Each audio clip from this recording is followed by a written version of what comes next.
দিদি,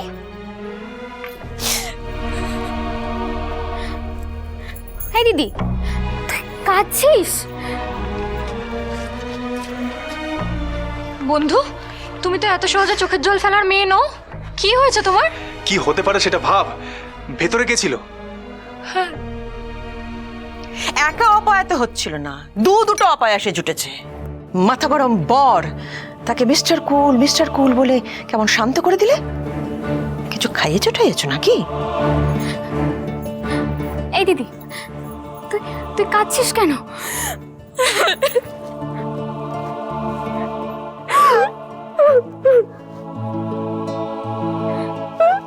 ব্যাস,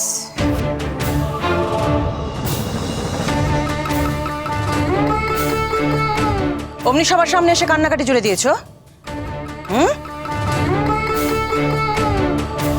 এই মেয়ে শোনো, এই বাপের বাড়ির লোকজনকে দেখলেই না অমনি ফ্যাঁচ ফ্যাঁচ করে নাকা কান্না কাঁদবে না। অলক্ষীপনা। আরে আমার বড় ছেলের বিয়ে, এখন কান্নাকাটি করে কি অমঙ্গল ডেকে আনার চেষ্টা করছো, তাই তো? অপয়া, সাথে তোমাকে অপয়া বলি?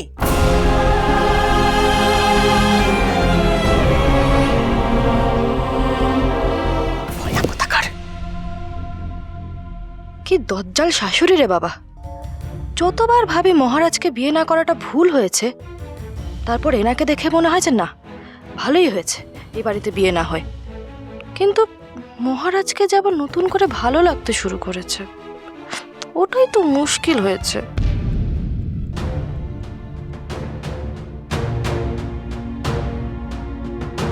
এইসব নাটক না এখানে চলবে না, বুঝতে পেরেছো? আর একটা আওয়াজ শুনতে চাই না তোমার মুখ থেকে, একটাও না।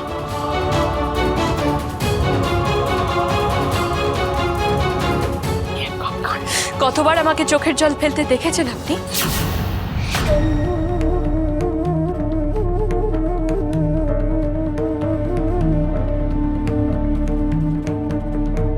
কি? অত সহজে আমি ভেঙে পড়ি না মা, আমার সহ্য ক্ষমতা অনেক। কিন্তু তারও একটা সীমা আছে। তুমি আমার মুখের ওপরে কথা নেহাত বলছো? আপনি মিস্টার মাথা গরমের মা, তাই রোজ আপনাকে ক্ষমা করে দিই।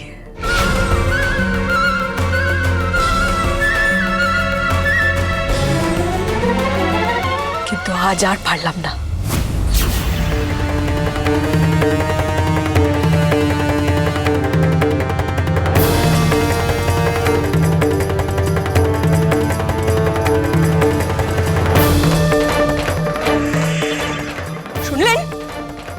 শুনলে সবাই কি বললো মেয়েটা আমাকে?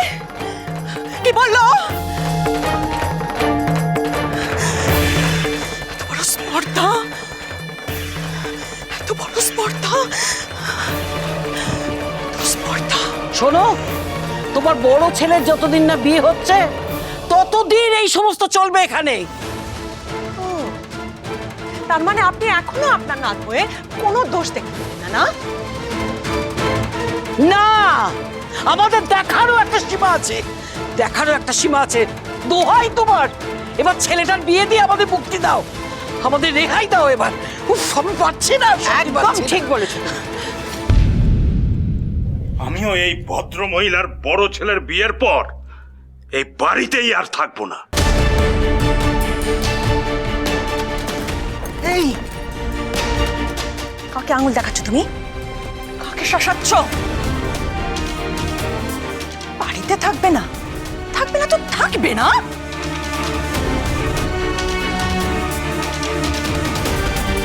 মুখে যা আসছে তাই বলে যাচ্ছিস নিমা, মুখটাকে একটু বন্ধ রাখ।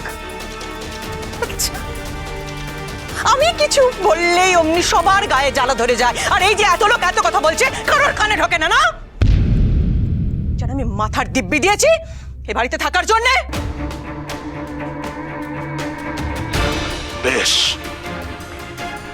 জেনে রাখো পূর্ণিমা, তোমাকে আমি ডিভোর্স দিয়ে বানপ্রস্থে চলে যাব।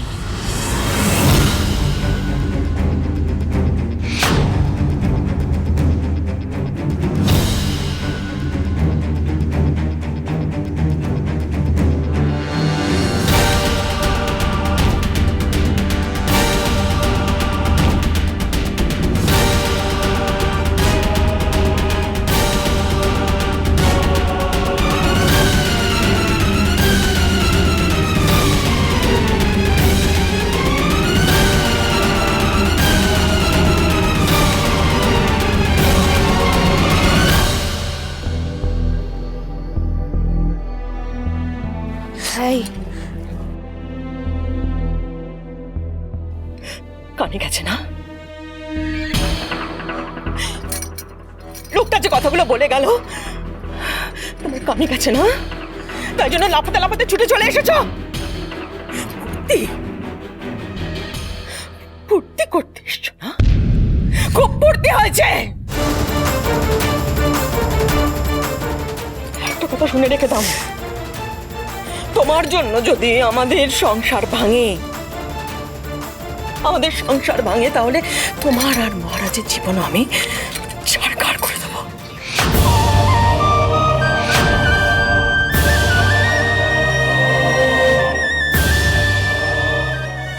ছাড়খাড় করে দেবো,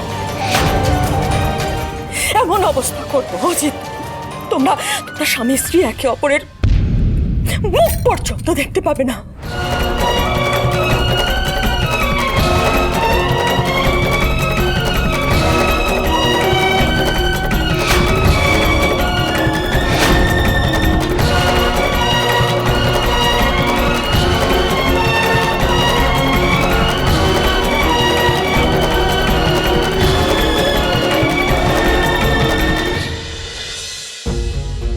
আসুন।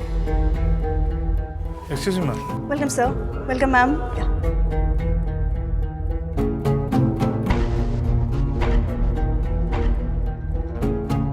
Table for two, sir. দুজন তো? হ্যাঁ, একটু ফাঁকা জায়গা যেখানে একটু কথা বলতে পারবো। Okay, sir. Let me check. Yeah. Sir, please আসুন। Ma'am, please come. Ma'am, Mushu, have a seat. Thank you. Thank you, sir. Thank you.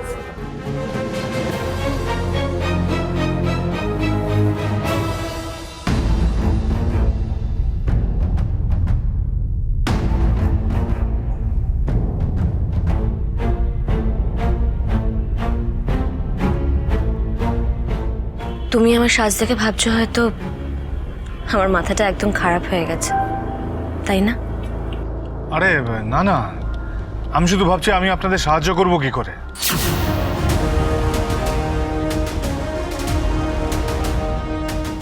আপনি আমার কথা রেখেছেন, আমার কথা মতো আপনি দাদাকে সমস্ত কিছু খুলে বলেছেন, যা যা সব। কিন্তু দুর্ভাগ্যের বিষয় হলো যে দাদা তার কিছুই শুনতে পায়নি।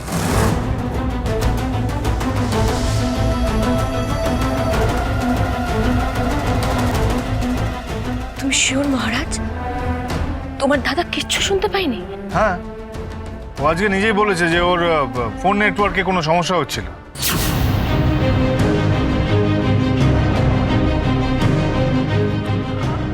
আমারও সেরকম একটা সন্দেহ হয়েছিল মহারাজ, কিন্তু আমি ভেবেছিলাম তোমার দাদা হয়তো খুব উদার, তাই আমার সব কথা জেনেও আমার লজ্জার কথা ভেবে কাউকে কিছু জানাইনি, মাকেও কিছু বলেনি। আর সেই জন্যই মা হয়তো আমার সাথে এখনো ভালো ব্যবহার করছে। আমি আপনার মতো ভেবেছিলাম, আমি ভেবেছিলাম দাদা আপনাকে সত্যি সত্যি ভালোবেসেছে, কিন্তু না, দাদাকে আমি হাড়ে হাড়ে চিনলেও আমি পরে বুঝলাম যে আসল সত্যিটা ও আদতে জানে না। আপনাকে আরবপতির মেয়ে ভেবে মাথায় তুলে রেখে দিয়েছে দুজনে।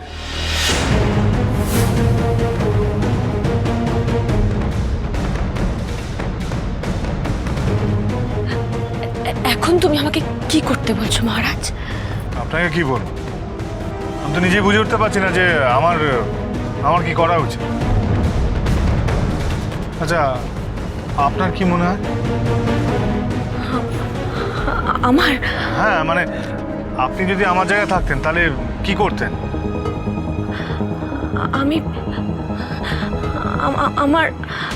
আমি জানি না, আমার সেই পরিস্থিতি নেই যে আমি কিছু ভাববো যে কি করা উচিত। আমি সত্যি জানি না মহারাজ। সেদিন কিন্তু তুমি আমায় বলেছিলে যা হবে ভালোর জন্যই হবে, ভগবান আপনার সহায় থাকবে। আপনি এতক্ষণ যা বললেন বা যা করলেন তা সমস্ত ঠিক করলেন। দেখবেন ভগবান আপনার সহায় হবেন।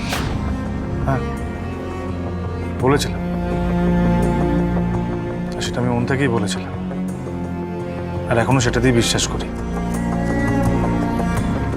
তাহলে যা হচ্ছে হতে দাও মহারাজ। দেখি না আমার ভাগ্য আমাকে কতদূর নিয়ে যায়।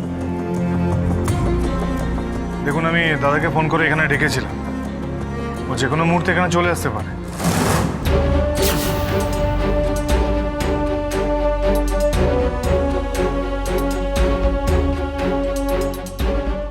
আমি আসি ভাই, আমি পারবো না। আমি সোমনাথের মুখোমুখি আর দাঁড়াতে পারবো না। আমি সেদিন সাহস করে সব বলে দিয়েছিলাম ওকে, আমার যত কথা রয়েছে, যত দুঃখের গল্প সবকিছু আমি বলে দিয়েছি। আমার আর সেই সাহস নেই মহারাজ, আমি আর পারবো না বলতে।